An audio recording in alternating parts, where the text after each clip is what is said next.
Sober up. COVID-19 respects no national borders, no social bounds, no political systems, and no cultural values. It hits us just as hard. It levels the world. Facing the pandemic, it is not what happened matters. It is how we respond. For almost a month, it infected thousands in Wuhan in a day, and every hospital bed was occupied. Now, empty beds and closed wards in the city. How did China make it? It is nothing new, but it's worthy to know. According to an initial WHO report, an infected person appears to spread it to an average of 2.6 people.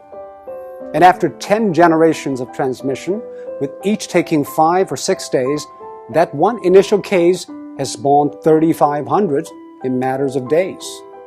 And that is what the world is seeing.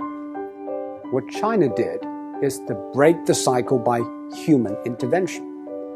The scale unprecedented in history. Extreme, draconian, and aggressive. These are the words used to describe China's response. But now, people have come to terms with the new norm, lockdown. Some people say, isn't that a violation of individual rights? Actually, the balance between individual rights and public safety is always an ever-changing equation. After 9/11, all the airports in the world began to impose draconian safety checks on passengers, and people accepted it because we traded a little of our freedom for the greater good of the public. China imposed the largest and most draconian quarantine in history. Factories shut, public transport stopped, and people stayed indoors. By doing that, it flattened the curve. On one hand, China avoided many millions of cases and tens of thousands of deaths. On the other, it stretched out the time and made the hospitals restaffed and less strained. This is exactly what Europe and America should know. But public policy needs both ends to agree, the decision makers and the decision takers. Quarantine is indeed extreme and extremely restrictive. It needs the people in lockdown to be honest and cooperative. I think what the people of Wuhan did was exceptional. They had the courage, tenacity, and resilience to stay housebound for days, weeks, and months.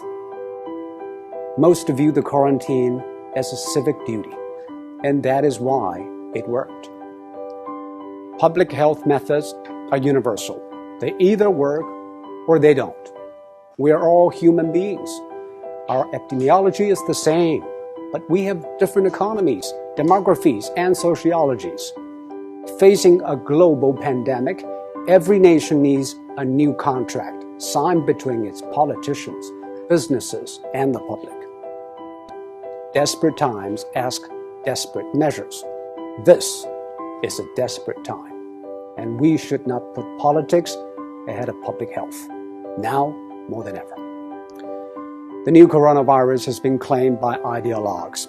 Donald Trump said it justified tighter border control. Bernie Sanders linked it to free healthcare, while in Singapore, every infection case is followed and dealt with. Bit by bit, every country is testing its methods through trial and error. Some paid a high price, and some set a high bar. We should all move ahead with humility. There is no decision without trade-offs, and most of all, there's nothing without skin in the game. And now, the whole world has learned, or is learning, to play.